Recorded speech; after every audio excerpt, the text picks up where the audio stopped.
Ben Ross, I'm gameplay producer on NHL 17. Ben, what's new with NHL 17? There's a lot new with NHL 17. So we focused on adding breadth and depth to all of our fan favorite modes. We've added some brand new modes. We focused on the foundation of our gameplay and added some brand new experiences for defense, offense, and goalies.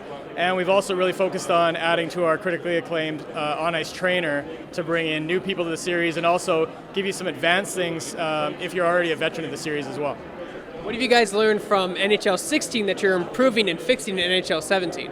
Yeah, so the really fun thing for us is we got a lot of very passionate fans, and we hear a lot from them. We've also got a Game Changers program where we brought in a lot of people last year, and we kind of focused a lot on the EA Sports Hockey League, but this time around, we actually brought in a bunch of Game Changers to focus on all the other modes as well. So we've got some people that focus on playing specifically goalie. We've got people that really dive into Hockey Ultimate Team. We've got some really deep franchise mode players.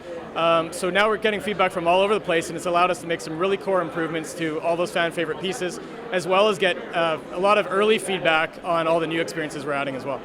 What are some of the challenges when making a new NHL game every year? Yeah, so it is a tight development cycle, but at the same time, the real world NHL is changing all the time too. And real world sports are tough to replicate, so there's always something to add. And like I said, we've got really passionate fans, so we're always hearing about what they want us to add. And back at the studio, we got a lot of passionate hockey fans too. That's the benefit about making a hockey game in Vancouver, is that there's a lot of people that have got a long wish list as well, that we're definitely not short of ideas. So making it every single year, there's a lot to add, but at the same time, there's a lot of sort of passionate people there that have a lot of pieces that they want to get into the game as well. Talk about how community feedback specifically helps you make your game better.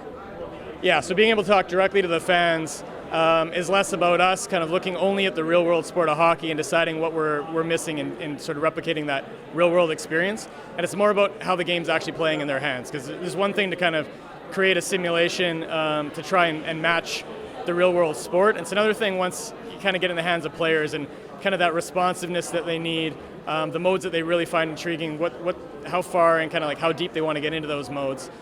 So that's the best part for us in terms of working with the fans. So do you have a favorite go-to hockey team right now in the current season? Who is it and why?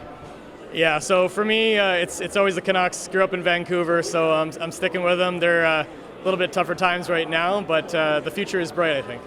And who's your favorite go-to team in NHL 17? In NHL 17, I am sort of a classic press random player because I've actually got to like a lot of the teams and players in the league because of working on this title.